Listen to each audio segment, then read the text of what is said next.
आमच्या इकडचे पण अंबरनाथ असतील, बदलापूर असतील, इकडचे पत्रकार या ठिकाणी आले, त्यांचं स्वागत करतोय ते.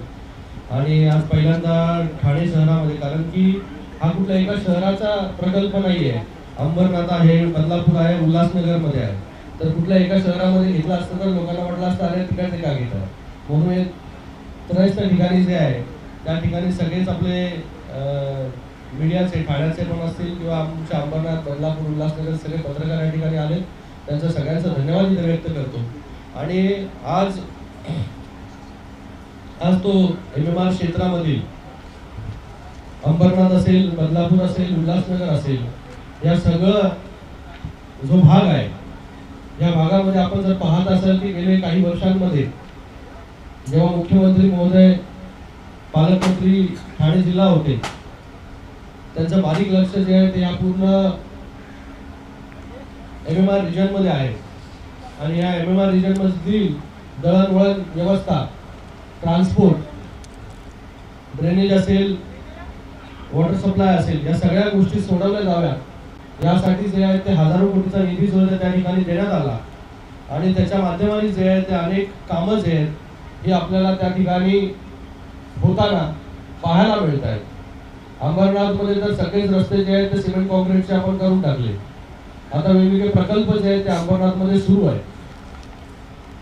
अंबरनाथमध्ये शूटिंग रेंज असेल, अंबरनाथमध्ये स्टेडियमचं काम असेल, अंबरनाथमध्ये नाट्यगृह असेल, अंबरनाथमध्ये आमच्या शासकीय इमारत असेल, अंबरनाथमध्ये आमचं हॉस्पिटल असेल, अंबरनाथमध्ये आमचं मेडिकल कॉलेज असेल, अंबरनाथमध्ये आमचं UPSC MPSC भवन असेल, उल्हासनगरमध्ये स्टेडियम असेल, बदलापूरमध्ये हॉस्पिटल आहे, उल्हासनगरमध्ये 200 बेडचं हॉस्पिटल आता बनवून तयार आहे, त्याचंही उद्घाटन लवकरात लवकर आपल्याला करायचं आहे. तर अशा अनेक प्रकल्प जे आहेत हे आपण या ठिकाणी करतोय. शिव मंदिर परिसराचा कायापालट असेल अंबरनाथच्या. पण आज आपल्या सगळ्यांना या ठिकाणी बोलवलं यासाठी की आज या अंबरनाथ, बदलापूर आणि उल्हासनगर यांना मिळून जो आहे आपण एक प्रकल्प करतोय, तो मला वाटतं एक गेम चेंजर प्रकल्प असेल. आणि एक पायलट म्हणून या महाराष्ट्राच्या समोर त्याचं उदाहरण दिलं जाईल की बाबा कचऱ्याची समस्या जी आहे, सॉलिड वेस्ट मॅनेजमेंटची समस्या खूप वाढत चालली आहे. मुंबईमध्ये असेल, ठाण्यामध्ये असेल किंवा या सगळ्या शहरांमध्ये असेल, सॉलिड वेस्टमध्ये पाहिजे तितका रिझल्ट जो आहे किंवा त्याच्यावरती प्रक्रिया असेल किंवा त्याचं ट्रान्सपोर्टेशन असेल, या सगळ्यांवरती अजूनपर्यंत उपाय जो आहे तो आपल्याला मिळाला नाही. मोठी मोठी महानगरपालिका ही वेस्ट टू एनर्जी असेल, वेस्ट टू कंपोस्ट असतील, आजही जे आहे ते स्ट्रगल करताना आपल्याला पाहायला त्या ठिकाणी मिळत आहे की बाबा waste to energy, waste to compost, waste to recycle, या सगळ्या गोष्टी ज्या आहेत त्या सगळ्या गोष्टी कशा प्रकारे प्रत्येक शहरामध्ये होतील त्याच्यासाठी हा आम्ही एक पायलट प्रोजेक्ट किंबहुना एक दिशादर्शक प्रकल्प जो आहे हा आम्ही त्या ठिकाणी त्याच्यासाठी पाठपुरावा सुरू केला. गेल्या 1-1.5 वर्षामध्ये आम्ही याच्यासाठी काम केलं. विविध जे प्रोजेक्ट आहेत सॉलिड वेस्ट मॅनेजमेंटचे, हे देशाच्या बाहेरचे किंबहुना देशामध्ये देखील मी स्वतः जाऊन व्हिजिट करून आले, आमचे अधिकारी जाऊन व्हिजिट करून आले की बाबा चांगले प्रकल्प हे आपल्या या देशामध्ये आले पाहिजे, आपल्या मतदारसंघामध्ये आले पाहिजे. त्यासाठी जे आहे ते आपण स्वतः जाऊन त्या ठिकाणी व्हिजिट केल्या की कशा प्रकारे जे आहे हे चांगला प्रोजेक्ट या ठिकाणी आपण आणू शकतो. तर आम्ही सुरुवातीला जो आहे तो अंबरनाथ आणि बदलापूर ही छोटी छोटी शहर आहेत, ह्याच्यामधून निघणारा कचरा जो आहे हा कचरा पण छोटा आहे. ठाण्याच्या बरोबर आपण जर कम्पेअर केला तर ठाण्याचा मला वाटतं 1000 टन जो आहे हा कचरा निघत असतो, रोज जनरेट होतो. पण आमची जे शहरं आहेत त्या आमच्या शहरामध्ये 150 टन असेल किंवा 300 टन असेल एवढा कचरा जो आहे तो जनरेट होतो. आणि कुठलाही प्रकल्प जो आहे तो फिजिबल एका नगरपालिकेसाठी होऊ शकत नाही. तर त्याच्यासाठी काय करावं, तर त्याच्यासाठी आम्ही हे दोन्ही प्रकल्प जे दोन्ही शहरं जी आहेत ती जोडली आणि या दोन्ही शहराचा मिळून आम्ही एक प्रकल्प जॉईंट सॉलिड वेस्ट मॅनेजमेंटचा प्रकल्प जो आहे हा व्हावा ह्याच्यासाठी राज्य सरकारकडे पाठपुरावा करत राहिलो. त्यानंतर जेव्हा आम्ही प्रकल्प चांगल्या प्रकारे दृष्टिक्षेपात आला, मंजुरी त्याला हळूहळू मिळायला लागल्या, NOC मिळायला लागल्या, तेव्हा उल्हासनगरने आम्हाला सांगितलं की उल्हासनगरलाही आम्हाला जे आहे त्या सॉलिड वेस्ट मॅनेजमेंटच्या प्रकल्पामध्ये आपण समाविष्ट करून घ्यावं, जेणेकरून उल्हासनगरमध्येही समस्या जी आहे कचऱ्याची मोठी भीषण झालेली आहे. त्या ठिकाणी कचरा टाकायला आता जागा राहिलेली नाही, तिकडे लोकांना त्रास होतो. अंबरनाथलाही जो कचरा आपण ज्या ठिकाणी टाकत होतो गेले वर्षानुवर्ष, तिथेही NGTने आपल्याला काही आदेश दिलेले आहेत की कचरा जो आहे तो त्या ठिकाणी हलवून दुसरीकडे आपण टाकला पाहिजे आणि त्याच्यावरती प्रोसेसिंग केलं पाहिजे. पण प्रोसेसिंग करत असताना कुठलाही एक छोटा प्रकल्प जो आहे तो सक्सेस होत नसतो. त्याच्यासाठी आम्ही ही तिन्ही शहरं जी आहेत, पहिल्यांदा क्लस्टर मॉडेल जो आहे हा आम्ही या ठिकाणी राबवतोय, जो आहे अंबरनाथ, कुळगाव, बदलापूर आणि उल्हासनगर म्युनिसिपल कॉर्पोरेशनला. त्याच्यासाठी जी मान्यता आहे ती 148 कोटीची मान्यता जी आहे ती राज्य सरकारने आम्हाला दिलेली आहे आणि त्याचा GR देखील निघालेला आहे. काही दिवसामध्ये त्याचं टेंडर काढून जे आहे याचं काम लवकरात लवकर सुरू होईल. या 148 कोटीमध्ये 19 कोटी जे आहेत हे उल्हासनगर महापालिका आणि त्याचबरोबर अंबरनाथ नगर परिषद या दोघांनी मिळून दिलेत. आणि कुळगाव, बदलापूरला आपण एकही रुपया तुमच्याकडून घेतला नाही, पण तुमच्या जागेमध्ये आपण करत असल्या कारणाने की ती तुम्हाला जी आहे ती सूट त्या ठिकाणी आपण दिलेली आहे. आणि हा जो प्रकल्प आहे हा प्रोसेसिंग युनिट आहे.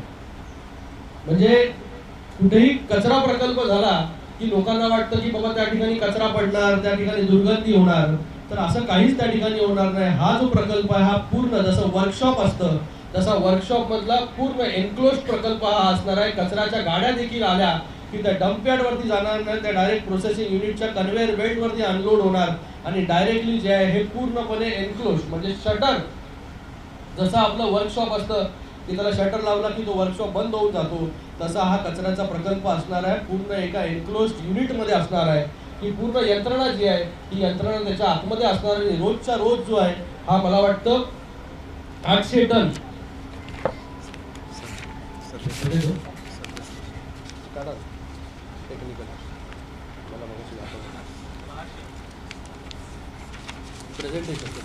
प्रेझेंटेशन घ्या.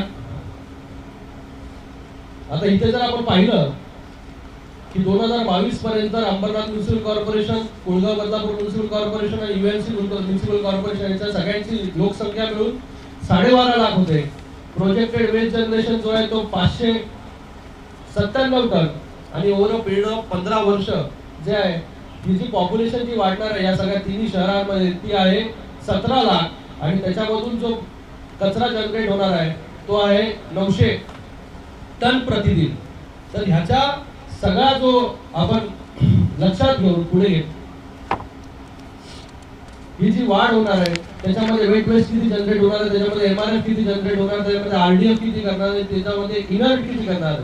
इनर्ट म्हणजे जो प्रोसेस करून झाल्यानंतर राहिलेला विषय जो आहे तो लँडफिल वरती जातो.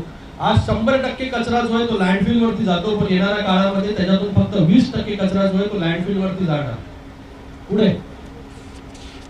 हे बाकी किती एकर मध्ये आम्ही करणार आहोत, बाबा 13 एकर मध्ये हा प्रोजेक्ट, 13.5 एकर मध्ये हा प्रोजेक्ट होईल. पुढे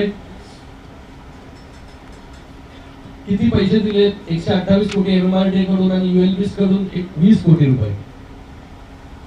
पुढे याच्यामध्ये SPV कमिटी मध्ये कोण कोण आहे ते दाखवलेलं आहे. पुढे कॅपिटल कॉस्ट किती लागणार आहे आणि त्यानंतर रिकरिंग कॉस्ट किती आहे. पुढे आणि याचा एक्झिक्युशन टाइम जो आहे तो आम्ही रेकॉर्ड टाइम मध्ये म्हणजे एका वर्षामध्ये हा प्रकल्प सुरू करून हा संपवणार आहोत, उभा करणार आहोत. आणि हा जो आहे या पूर्ण तिन्ही शहरांना जो आहे या कचऱ्यापासून, या दुर्गंधीपासून जो आहे तो कायमचा जो आहे हा दिलासा मिळणार आहे. त्याच्यामध्ये आपण 148 कोटी रुपये माननीय मुख्यमंत्री एकनाथजी शिंदे साहेबांच्या मार्गदर्शनाखाली आज MMRDA ने आपल्याला दिलेले आहेत. तर एक मोठा प्रकल्प, एक गेम चेंजर प्रकल्प, एक पायलट प्रोजेक्ट आपण याच्या म्हणू शकतो. आणि येणाऱ्या काळामध्ये जे आहे ते अजून अशा छोट्या छोट्या नगरपालिका आहेत, महापालिका आहेत, त्याच्यामध्ये हा प्रोजेक्ट जो आहे तो आपण राबवू शकतो आणि लोकांना जो आहे ह्या प्रोजेक्ट पासून कायमचा जो आहे हा सुटका त्यांची होईल. त्याचबरोबर आपण अंबरनाथ मध्ये ट्रान्सपोर्ट आणि कलेक्शन, आपल्याला मी सांगू इच्छितो की आपल्याकडे आताची जी परिस्थिती आहे ट्रान्सपोर्ट आणि कलेक्शन म्हणजे जो कचरा पडलेला असतो सगळीकडे, वेगवेगळ्या वॉर्ड मध्ये कचरा पडलेला असतो, त्याच्यामध्ये आताच्या घडीला जे आहे हे प्रत्येक प्रभाग समिती वाईज एक एजन्सी आहे. काही प्रभाग समिती जे आहेत स्वतः नगरपालिका करते, स्वतः महापालिका करते. परत मॅन पॉवरची टेंडर कुठल्या 3ऱ्या माणसाकडे असतं, परत त्यामध्ये गाड्यांचं टेंडर कुठल्या 4थ्या माणसाकडे असतं, परत उचलण्याचं टेंडर अजून 5व्या माणसाकडे असतं. तर याच्यामध्ये जेव्हा कचरा होतो शहरामध्ये तेव्हा कोणालाही आपण जे आहे ते रिस्पॉन्सिबल धरू शकत नाही, कारण की एकमेकांच्या अंगावरती टाकण्याचं काम जे आहे हे या ठिकाणी केलं जातं. पण जर आपण चांगले डेव्हलप सिटीज जर पाहिलं तर ह्या सगळ्या गोष्टी ज्या आहेत त्या अंडर वन रूफ कलेक्शन आणि ट्रान्सपोर्ट ही जी मेकॅनिझम आहे हे पूर्णपणे जे आहे ते एका एजन्सीकडे जर दिलं तर प्रत्येक गोष्ट जी कुठली रस्त्यावरती पडेल, जो कुठला कचरा होईल, ती त्या एजन्सीची रिस्पॉन्सिबिलिटी असेल, त्या एजन्सीचं काम असेल. आता 17 एजन्सी आहेत आपल्याकडे, त्यांच्याबरोबर समन्वय साधणं, प्रत्येकाला लोक कामावरती येतात का, बरोबर येतात का, वेळेवरती जातात का, अर्ध्यापेक्षा जास्त जर कामावरती येत नाही अशा आपल्याकडे नेहमी डिफॉल्टर्स आहेत मोठ्या प्रमाणामध्ये. गाड्या जेव्हा आपण कुठल्याही एजन्सीला कलेक्शन आणि ट्रान्सपोर्टसाठी देतो तर तो गाड्या ज्या आहेत त्या गाड्या तो अजून तिसऱ्याकडून घेतो. स्वतःच्या गाड्या नसतात त्याच्याकडे, तो तिसऱ्या माणसाकडून त्या गाड्या घेतो. त्या गाड्या चांगल्या स्टेटसमध्ये आहेत का, मग ती गाडी जी आहे ती आपल्या या शहरामधून जाणार, कचरा पाडत जाणार. या सगळ्या गोष्टीवरती मात करण्यासाठी आपण काय करतोय की 71 कोटीचा आपण टेंडर काढलेला आहे अंबरनाथसाठी ट्रान्सपोर्ट आणि कलेक्शनसाठी, की जेणेकरून पूर्ण शहरामध्ये जे आहे ही एकत्रित सुसूत्रतापणा येईल आणि त्याच्यावरती रिस्पॉन्सिबल जर कोण असेल आणि त्याच्यामध्ये आत्ता जे आपण पे करतो कचरा उचलण्यासाठी त्याच्यापेक्षा 10 ते 15% जे आहे हे कमी खर्चामध्ये जे आहे ते आपलं शहर जे आहे येणाऱ्या काळामध्ये स्वच्छ होणार आहे. ह्याचं जर एक्झाम्पल आपल्याला घ्यायचं आहे तर चेन्नई जे शहर आहे या चेन्नई शहरामध्ये अर्धा भाग जो आहे चेन्नईचा हा एक एजन्सी करते आणि त्याच्यामध्ये देखील जे आहे हे इलेक्ट्रिक कारचा वापर, ज्या काही गाड्या असतील, आता आपल्याला इलेक्ट्रिक मॉडेलकडे इलेक्ट्रिक व्हेकल्सकडे पुढे गेलं पाहिजे. आता आपल्या ज्या पोल्युशन करतात गाड्या शहरांमधून जातात, पॉल्यूट करून जातात, छोट्या गाड्या असतील त्या डिझेल असतील पेट्रोल असतील, तर हळूहळू जे आहे जसं आपण बस कन्वर्ट करतोय तसं या कचऱ्याचे प्रकल्पाच्या गाड्या देखील आपल्याला कन्वर्ट करणं गरजेचं आहे. तर त्याच्यामध्ये आम्ही क्लॉज टाकलेला आहे की बाबा आम्हाला ज्या गाड्या मिळतील त्या देखील इलेक्ट्रिक व्हेकल्स असतील, जेणेकरून प्रदूषण ही आम्हाला नियंत्रित आणू शकतो. तर अंबरनाथ, उल्हासनगर आणि अंबरनाथसाठी एकंदरीत मला वाटतं 230 कोटीचा प्रकल्प जो आहे हा कचऱ्यावरती आपण त्या ठिकाणी मंजूर करून घेतला आणि त्याचं काम काही दिवसामध्ये सुरू होईल. त्याचबरोबर उल्हासनगरसाठी 416 कोटीची ड्रेनेजची व्यवस्था, अंडरग्राऊंड ड्रेनेज, आणि त्याचबरोबर वॉटर डिस्ट्रीब्युशनसाठी 126 कोटी हे देखील शासनाच्या हाय पॉवर कमिटीने मंजुरी दिलेली आहे. म्हणजे उल्हासनगरमध्ये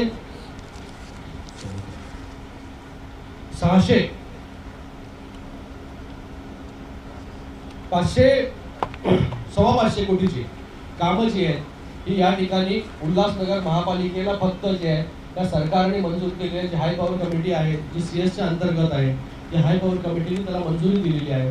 तर एकंदरीत आपण आज 761 कोटी रुपयाची कामांची जी आहे ती सरकार मंजुरी जी आहे ती या ठिकाणी आपल्याला मिळालेली आहे. आणि त्याचे काहीचे GR निघालेले आहेत, काहींचे टेंडर आता निघतील, काहींचे टेंडर निघालेले आहेत. तर इतक्या मोठ्या प्रमाणामध्ये निधी जो आहे तो या ठिकाणी मिळालेला आहे आणि पूर्णपणे शहर सॉलिड वेस्ट मॅनेजमेंट आणि सॅनिटेशन ह्याच्यावरती भर देऊन जे आहे ही शहरं जी आहेत येणाऱ्या काळामध्ये चांगल्या प्रकारे स्वच्छ आणि सुंदर कसे होतील याच्यासाठी आमचा प्रयास गेले अनेक वर्ष आम्ही करत होतो. त्या आज माननीय मुख्यमंत्री एकनाथजी शिंदे साहेबांच्या मार्गदर्शनाने त्यांच्या आशीर्वादाने जे आहे हे आम्हाला एवढा मोठा निधी जो आहे तो या ठिकाणी मिळालेला आहे. मी आमचे CEO असतील अंबरनाथचे, आमचे CEO असतील बदलापूरचे, आमचे उल्हासनगर महानगरपालिकेचे आयुक्त असतील, त्याचबरोबर आमचे माजी नगराध्यक्ष असतील, माजी उपनगराध्यक्ष असतील अंबरनाथच्या, त्याचबरोबर आमचे वामन म्हात्रे असतील, त्याचबरोबर अरुण सुनील चौधरी, या सगळ्यांचे धन्यवाद व्यक्त करतो की या सगळ्यांमुळे जे या सगळ्यांनी त्याच्यासाठी प्रयास केला, पाठपुरावा केला आणि हा इतका मोठा निधी जो आहे तो आज या ठिकाणी आपल्याला मंजूर करून घेण्यात आला. त्याचबरोबर आमच्या अंबरनाथच्या पत्रकारांचाही नेहमीप्रमाणे धन्यवाद व्यक्त करतो की त्यांचाही फॉलोअप जो आहे तो आमच्या या प्रकल्पांसाठी नेहमी असतो, नेहमी त्यांची साथ असते, मार्गदर्शन असतं. चांगलं काम जे आहे या ठिकाणी आपण करून घेतलेलं आहे आणि येणाऱ्या काळामध्ये नक्कीच अजून चांगली कामं जी आहेत या सरकारच्या माध्यमाने, कारण की हे सरकार आल्यानंतर ज्या गतीने कामं सुरू झाली आहेत, अनेक जे प्रोजेक्ट रखडले होते ते प्रोजेक्ट जे आहेत ते मार्गी लागताना आपल्याला पाहायला मिळत आहेत. शेतकऱ्यांचे प्रश्न असतील, कष्टकऱ्यांचे असतील, ज्येष्ठ नागरिकांचे असतील, युवकांचे असतील, हे सगळे प्रकल्प जे आहेत हे प्रकल्प आपण मार्गी लावतोय, हे सरकार मार्गी लावतोय आणि लोकांना जे हवं आहे, हे लोकांना जे अभिप्रेत आहे ते काम जे आहे हे सरकार जे आहे ते माननीय मुख्यमंत्री एकनाथजी शिंदे साहेब आणि त्याचबरोबर उपमुख्यमंत्री देवेंद्रजी फडणवीस साहेब यांच्या मार्गदर्शनाखाली करत आहे. आपल्याला काय प्रश्न असतील तर आपण हाँ वो रहेगा मेरे से। तो ये जो प्रोजेक्ट है ये अभी कलेक्शन ट्रांसपोर्ट और उसके बाद में प्रोसेसिंग में बहुत बार ऐसे होता है कि बाबा हम लोग, आप मुंबई का उदाहरण लीजिए कि मुंबई में वेस्ट टू एनर्जी प्रोजेक्ट बहुत बार एक्सपेरिमेंट किया उसके साथ में, लेकिन वेस्ट टू एनर्जी जो है प्रोजेक्ट सक्सेस नहीं हो पाए। उसका कारण है कि कैलोरीफिक वैल्यू जो हमारे कचरे का है वो बहुत कम निकलता है। इसके कई कारण है कि जो रैक पिकर्स हमारे घर से कचरा कलेक्ट करते हैं, वो कचरा कलेक्ट करने के टाइम पे वो ज्वलनशील, मतलब जिसके अंदर कैलोरीफिक वैल्यू है वो पदार्थ जो है अलग हो जाते हैं।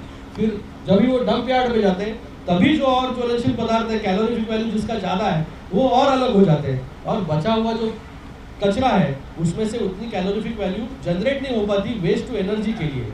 लेकिन आज हम यहाँ पर क्या कर रहे हैं, वेस्ट टू कंपोस्ट कर रहे हैं, वेस्ट टू रिसाइकल कर रहे हैं। मतलब ये जो प्रोजेक्ट रहेगा ये मेनली इसके अंदर एमआरएफ फैसिलिटी रहेगी। वो एमआरएफ फैसिलिटी के माध्यम से जो है कन्वेयर बेल्ट के माध्यम से प्लास्टिक अलग हो जाएगा, पॉलीथीन अलग हो जाएगा, कार्बन अलग हो जाएगा, टीन अलग हो जाएगा, उसके साथ में प्लास्टिक के बड़े बड़े, मतलब जो भी बड़े बड़े चीज़, प्लास्टिक के बैग्स होते हैं, हमारे दूध की थैलियाँ होती है, न्यूज़पेपर्स होते हैं, बहुत कुछ चीज़ें होती है, हर एक जो है वो सेग्रीगेशन होके उसका बंडल बन के जो है वो रिसाइकल के लिए जाएगा। और अंत में सिर्फ इनर्ट मटेरियल जिसको हम प्रोसेस नहीं कर पा रहे वो 20% जो है सिर्फ लैंडफिल पर जाएगा।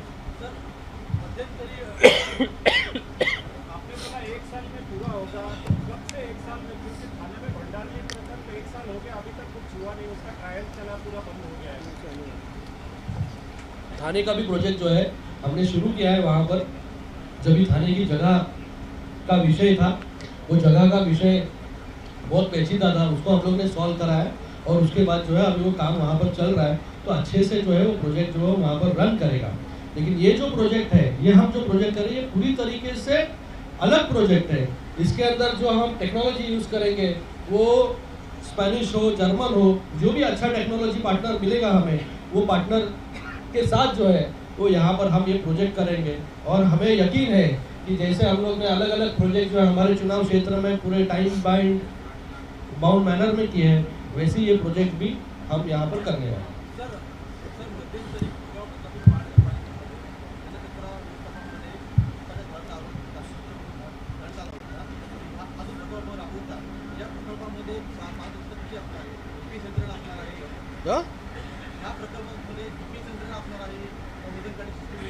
अरे सगळंच असणार, म्हणजे ह्याच्यामध्ये कोणीही जो आहे की बाबा कचरा अमुक अमुक टन आला, अमुक अमुक गाडी आली आणि अमुक अमुक गाडीमध्ये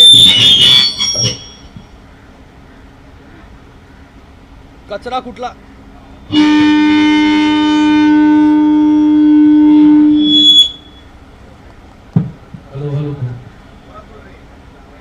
या सगळ्या गोष्टी ज्या आहेत त्या पूर्णपणे ट्रान्सपरंट असणार आहेत आणि त्याच्यामध्ये कुणीही बाबा वर्कर आला नाही किंवा कचरा अमुकच एवढा किलो जातोय, त्याचं मेजर एवढं होतंय, ते काहीच होणार नाही। या सगळ्या गोष्टी ज्या आहेत ते पारदर्शक, जेवढा कचरा येणार तेवढा प्रोसेस होणार आणि ते लाईव्ह डॅशबोर्डच्या माध्यमाने जे आहे हे प्रत्येकाला, आज आपल्याकडे लाईव्ह डॅशबोर्ड नाहीये, बाबा गाड्या आपल्या कुठे जात आहेत, जीपीएस टेक्नॉलॉजी त्याला नाहीये, RFID त्याला नाहीये, की बाबा गाडी जर निघाली जिथे पार्क असते आपल्या सगळ्या गाड्या घन कचऱ्याच्या, त्या बाबा निघाल्या कुठून, बाबा कुठली गाडी कुठे आहे, कुठली गाडी थांबली आहे, कुठली गाडी बंद पडली आहे, या सगळ्या ज्या आहेत हे लाईव्ह डॅशबोर्डच्या माध्यमाने जे आहे ही सिस्टीम आपल्याला दिसणार आहे की त्याच्यामध्ये महापालिकेमध्ये जाऊन कोणीही मनुष्य बघू शकतो की लाईव्ह डॅशबोर्डच्या माध्यमाने कचरा किती कलेक्ट झाला, प्रत्येकाच्या घरातून कचरा किती कलेक्ट झाला, घरातून जर कचरा कलेक्ट झाला नाही, ही सिस्टीम झाल्यानंतर जर कलेक्शन अँड ट्रान्सपोर्टचं मी म्हणतोय अंबरनाथचं, तर तो जो मनुष्य आहे तो त्या महापालिकेमध्ये कॉल करू शकतो, कारण की हे पूर्णपणे स्वतंत्र एक आउटसोर्सिंग आपण ज्याला म्हणतो त्या प्रकारे आपण ही एजन्सी, म्हणजे प्रायव्हेटायझेशन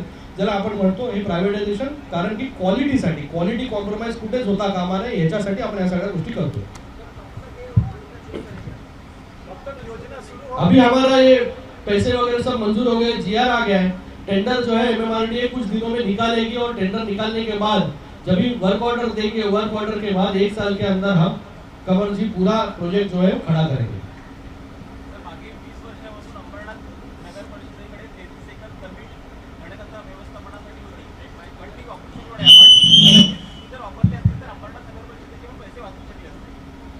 अंबरनाथ आणि बदलापूर या शहरांमध्ये म्हणजे आता जो ॲडव्हान्टेज आपल्याला ठाणे महानगरपालिकेमध्ये नाही आहे की कचऱ्याची व्यवस्था करण्यासाठी स्वतःची जागा नाही आहे, पण आम्हाला अंबरनाथ आणि बदलापूरमध्ये सुद्धा आलेली आहे. ते 32 एकर जी आहे ती जागा जी आहे ही अगोदरच आरक्षण करून ठेवलं होतं.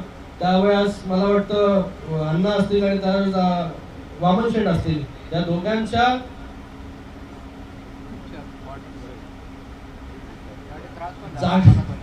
जागा आपल्याला मिळाली आहे त्या ठिकाणी आणि ती जागा जी आहे ती जागा आज ती आपल्याला उपयोगात ठरते.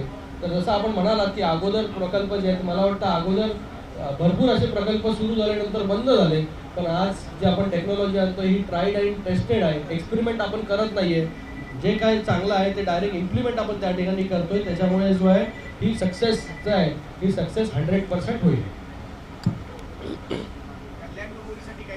कल्याण डोंबिवलीसाठीही आज फक्त आपण जे मंजूर झालंय आपलं ते आपण करतोय. कल्याण डोंबिवलीलाही आपल्याला सांगू इच्छितो मी, कचऱ्यावरती प्रकल्प म्हणजे जसं आपण कलेक्शन आणि ट्रान्सपोर्ट या ठिकाणी करतोय, जी सुसूत्रता आपण अंबरनाथमध्ये आणतोय तसंच कल्याण डोंबिवलीमध्येही आणतोय. की कल्याण डोंबिवली आज मोठा विभाग आहे, तिथेही कचरा जो आहे तो पडलेला असतो इकडे तिकडे. तर ह्याच्यामध्येही युनिफॉर्म स्टँडर्डायझेशन आलं पाहिजे, त्याच्यासाठी आम्ही काम चालू केलंय. आणि प्रोसेसिंग युनिट जशा प्रकारे आपण अंबरनाथमध्ये करतोय तसं प्रोसेसिंग प्लांट देखील कल्याण डोंबिवलीमध्ये लवकरात लवकर सुरू होईल, त्याच्यावरती काम चालू आहे.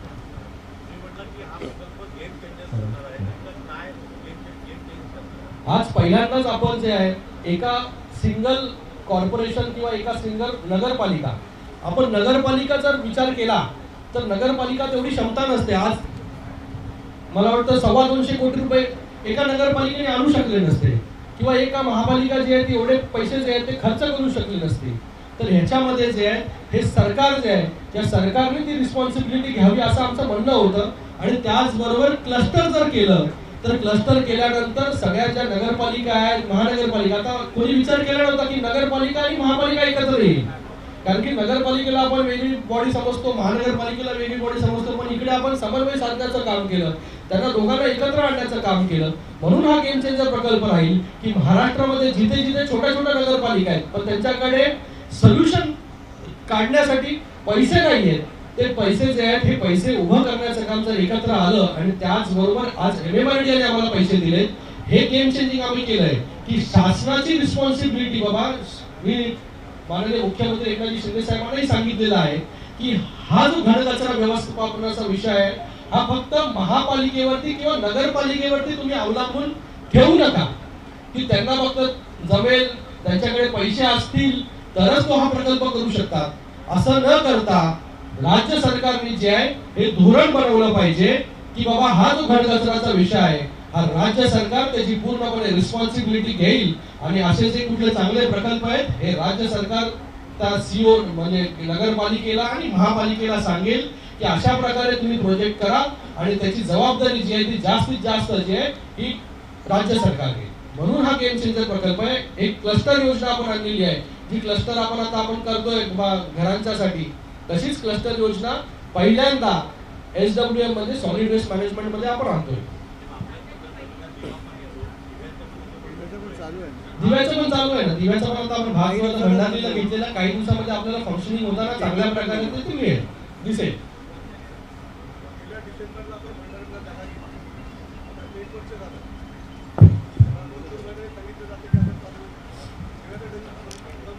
भंडारलीमध्ये आपल्यास माहित आहे की अनेक प्रकारे स्थानिक नागरिकांचा विरोध होता. प्रत्येकाला कचरा करायचा असतो पण त्याचं आपल्या दारात तो गोळा करून त्याच्या प्रोसेस करायची नसते. प्रत्येक ठिकाणी विरोध होत असतो. भंडारली हे ग्रामीण भागात तो भाग होता. त्या गावकऱ्यांच्या काही मागण्या होत्या आणि त्या मागण्या माननीय मुख्यमंत्री एकनाथ शिंदे साहेब यांनी त्या पूर्ण केलेल्या आहेत.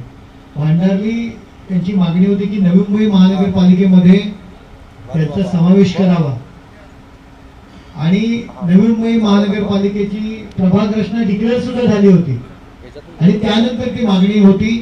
ती मागणी पूर्ण होण्याकरता गावकऱ्यांचे छोटे मोठे प्रश्न पूर्ण करण्याकरता थोडा वेळ लागला, परंतु आता गावकऱ्यांनी पाठिंबा दिलेला आहे, ॲग्रीमेंट झालेला आहे. काल परवा त्याची प्रोसेसिंग आहे, त्याचं टेंडर सुद्धा निघालेलं आहे, तो निघेल आता 1-2-4 दिवसामध्ये आणि भांडारली दिव्याचं डम्पिंग पूर्णपणे बंद होऊन भांडारली या ठिकाणी तो कचरा आणि तो फार काही दिवसच आपण त्या ठिकाणी टाकणार आहोत. कारण टायगरचा आपला प्रोजेक्ट सुरू होतोय. आपण पाहिजे तर त्या ठिकाणी व्हिजिट करू शकता. टायगरच्या प्रोजेक्टला काम मोठ्या युद्ध पातळीवरती त्या ठिकाणी सुरू आहे. आणि अजून एक याच्यामध्ये आमचे आमदार साहेब या ठिकाणी निगम साहेब नाही आहेत उपस्थित. ते इलेक्शन आहे चंदगडचं, त्या ठिकाणी ते वेगवेगळ्या भागामध्ये त्या ठिकाणी माननीय मुख्यमंत्री महोदयांनी त्यांना पाठवलेलं आहे, म्हणून आज त्या ठिकाणी उपस्थित राहू शकले नाही. पण त्यांचा जो पाठपुरावा ह्या प्रकल्प पूर्णपणे होण्यासाठी तोही मी जितका पाठपुरावा केला तेवढाच पाठपुरावा जो आहे तो आमदार महोदयांनी त्या ठिकाणी केलेला आहे.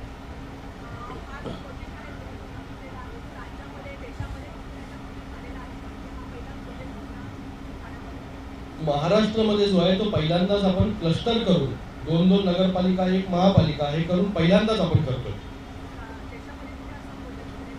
मला देशाचं नाही माहिती, पण इकडे आपण पहिल्यांदा हा जो प्रोजेक्ट आहे त्या महाराष्ट्रामध्ये आपण करतोय.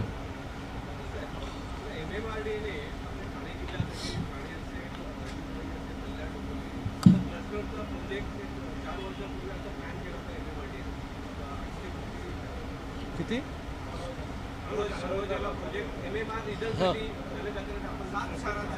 कधी केला होता? माझ्या अगोदर असेल.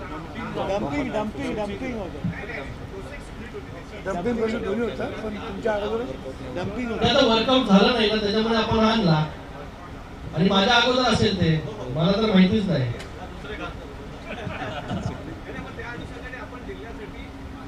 नाही म्हणून हे जे आहे हे आपण एक वेगळं, जसं तुम्हाला सांगितलं की एक्सपेरिमेंट, एक पायलट प्रोजेक्ट, एक्सपेरिमेंट नाही बोलू शकत, पायलट प्रोजेक्ट आपण करतोय. हा पायलट जेव्हा उभा राहील तेव्हा बाकीही नगरपालिका असतील महापालिका असतील या ठिकाणी येतील आणि ते पाहतील की कशा प्रकारे जो आहे तो हा प्रोजेक्ट आम्ही उभा केलेला आहे. आणि ह्याच्यामध्ये जी आहे ती चांगली टेक्नॉलॉजी जी आहे, जसं मी तुम्हाला सांगितलं की आज जो घनकचरा व्यवस्थापन जर आपण डोळ्यासमोर आणलं तर आपल्याला मोठे मोठे डोंगर त्याच्यावरती कशा प्रकारे ती व्यवस्था होते. पण इथे जर गेल्यानंतर मी जेव्हा स्पेनला गेलो होतो त्या ठिकाणी, मी स्पेनला असेल युरोपमध्ये 2-3 ठिकाणी अजून गेलो मी, त्या ठिकाणी जी फॅसिलिटी असते ही पूर्णपणे एन्क्लोज, जसं एक युनिट असतं MIDC मध्ये पूर्णपणे बंदिस्त मध्ये, तशा प्रकारे युनिट जो आहे आतमध्ये प्रोसेसिंग सगळं होणार. कुठलाच कचरा जो आहे तो डंप होणार नाही. त्याच्यावरती रोजच्या रोज जे आहे जेवढा कचरा येणार तेवढा तो प्रोसेस होणार.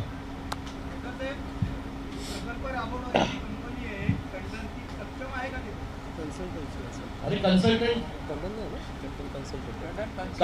असू दे कोणी पण, कन्सल्टंट जो आहे त्या कंपनी जे एक्झिक्युशन करणार आहे ते आता टेंडर काढल्यानंतर कंपनी येतील, त्याच्यामध्ये स्पेसिफिकेशन्स वरती ते बसले तरच त्यांना टेंडर मिळेल. टंडन हा कन्सल्टंट आहे मला वाटतं, बरोबर ना?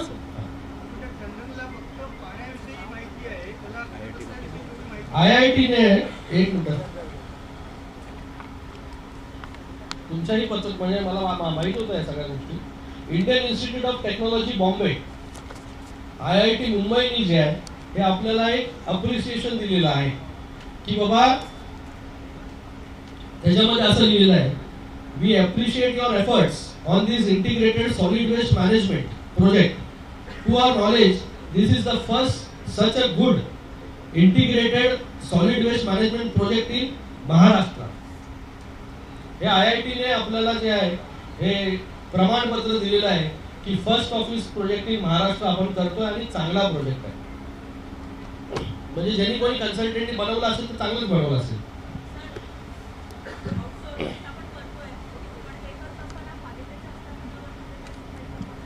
सगळ्यांना ऍब्झॉर्ब करून घेतलं जाईल. याच्यामध्ये जे जे कामगार आहेत या कामगारांना सगळ्यांना जे आहे जे आस्थापनेवरती आहेत जे कामगार चांगले आहेत काम करतायत त्या सगळ्यांना जे आहे कोणालाही नोकरीवरून काढणार नाही आपण. प्रत्येकाला जे आहे ते त्या ठिकाणी ऍब्झॉर्ब केलं जाईल.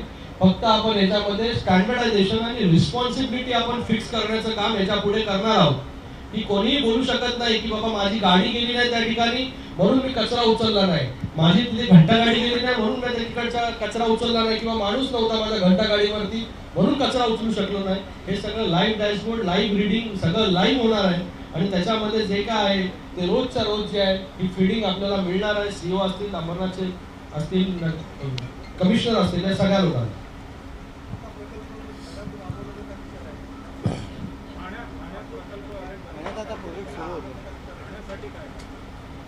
म्हणजे सॉलिड वेस्ट बोलताय का काय? असा प्रोजेक्ट ठाण्यात राहील. हा? नाही, ठाण्यामध्ये आता आपण भंडारगीला तर सुरू केलंय ना. आपण बघा, आपल्याकडे ठाण्यात जी नेहमी अडचण निर्माण झाली, एक म्हण आहे की माझ्या घरात सरस्वती जन्माला यायला पाहिजे, झाशीवाली नको, झाशीवाली दुसऱ्याच्या घरात यायला पाहिजे. असा प्रत्येक वेळी ठाण्यामध्ये आपण सगळ्यांनी पाहिलंय की जिथे आपण कचऱ्याचा जो यार्ड पाहिजे की त्या ठिकाणी आपण कचरा जेव्हा गोळा, शेवटी कुठेतरी कचरा गोळा करावा लागतो. आणि ठाण्यामध्ये प्रत्येक ठिकाणी, कोपरीला सुद्धा आपण पाहिलं असेल, कोपरीला प्रोजेक्ट सुरू होता पण स्थानिक नागरिकांनी विरोध केला, घोडबंदरला विरोध केला, मुंबऱ्याला विरोध केला, प्रत्येक ठिकाणी विरोध झाला.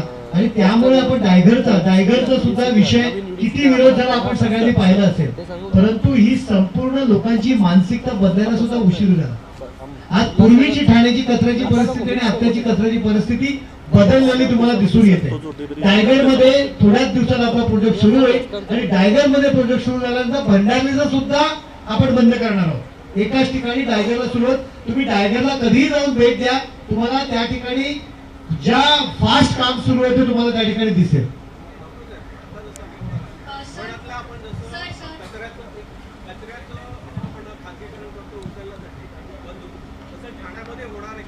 आता हे सुरुवात करतोय, हे चांगलं झालं, लगेच आता त्याचं टेंडर ऑन आहे, वर्क ऑर्डर होईल. आता चांगली सुरुवात झाली की लगेच आता काय काहीचे टेंडर्स ऑन आहे, म्हणजे ज्या लोकांना आपण टेंडर दिले ते टेंडर मध्येच कॅन्सल नाही करू शकत. आता ज्या ठिकाणी टेंडर संपलेले आहेत त्या ठिकाणी आपण ही नवीन गोष्ट करतो.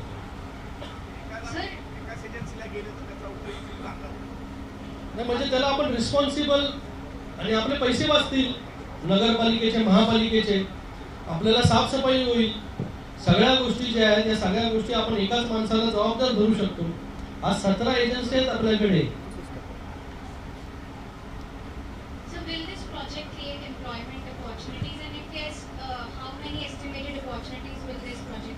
Obviously, after completion of the project or during the project, there will be lot of opportunity for employment.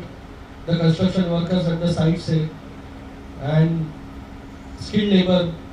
And after getting completion, as I said, we have been bringing in unification or standardization in this collection and transport. So lot of employment opportunity, and it will be a high class service provider, where today presently we don't have any gauging mechanism or monitoring mechanism in place, like a call center, live call center, where we see कि वहाँ हमारी गाड़ी किधर गई है, रुकी है, चल रही है, कचरा बराबर पिकअप कर रही है क्या. So during all this procedure, when this happens, we'll be getting drivers, we'll be getting this, जो कचरा उठाएगा हर घर जाकर, उस लेवल पे हमें अपॉर्चुनिटी मिलेगी एम्प्लॉयमेंट की. फिर उसके बाद में जो कॉल सेंटर सेटअप होगा, वो कॉल सेंटर सेटअप होने के बाद में कॉल सेंटर में जो लगने वाले लोग हैं, आज एग्जिस्टेंस में कॉल सेंटर ही नहीं हमारे पास, तो एक नई सुविधा वो हम लोग यहाँ पर करने वाले. तो एक अलग एक जॉब अपॉर्चुनिटी वहाँ पर क्रिएट होगी. तो अलग अलग लेवल पर जो है जॉब अपॉर्चुनिटीज लोगों को मिलेगी. मतलब आज अनस्किल्ड जहाँ पर सिर्फ काम कर रहे हैं, वहाँ पर स्किल्ड लेबर, स्किल्ड लोग जो है वो भी काम करेंगे.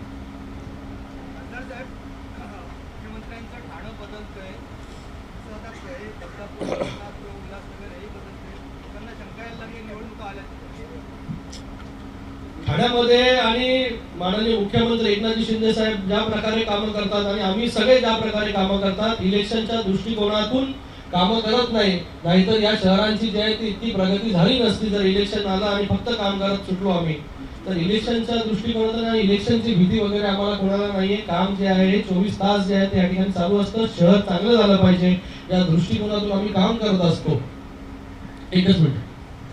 आपण कोविड आणि या काळात सुद्धा आपण पाहिलेलं आहे, निवडणुका त्यावेळी नव्हत्या, परंतु पूर्ण जिल्ह्यामध्ये ठाणा असेल आणि आताचा पालघर जिल्हा असेल, एकनाथ शिंदे साहेबांनी स्वतःचा जीव धोक्यात घालून आणि त्याचबरोबर सर्व पदाधिकारी आणि कार्यकर्त्यांनी काम केलेलं आहे.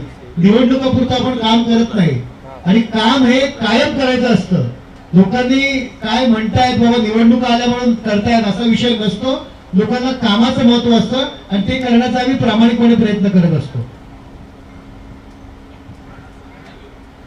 मला वाटतं आता डिटेल एकदम सगळ्यांच्या शंकेचं निरासन झालेलं असेल तर सगळ्यांनी अल्कोहोलचाही आनंद घ्यावा. जेवणाची वेळ झालेली आहे. तर सगळ्यांचं पुन्हा एकदा मी मनपूर्वक धन्यवाद व्यक्त करतो की आज सगळे लोक या ठिकाणी आलात त्याबद्दल सगळ्यांचंही खूप खूप धन्यवाद. एबीपी माझा, उघडा डोळे बघा नीट.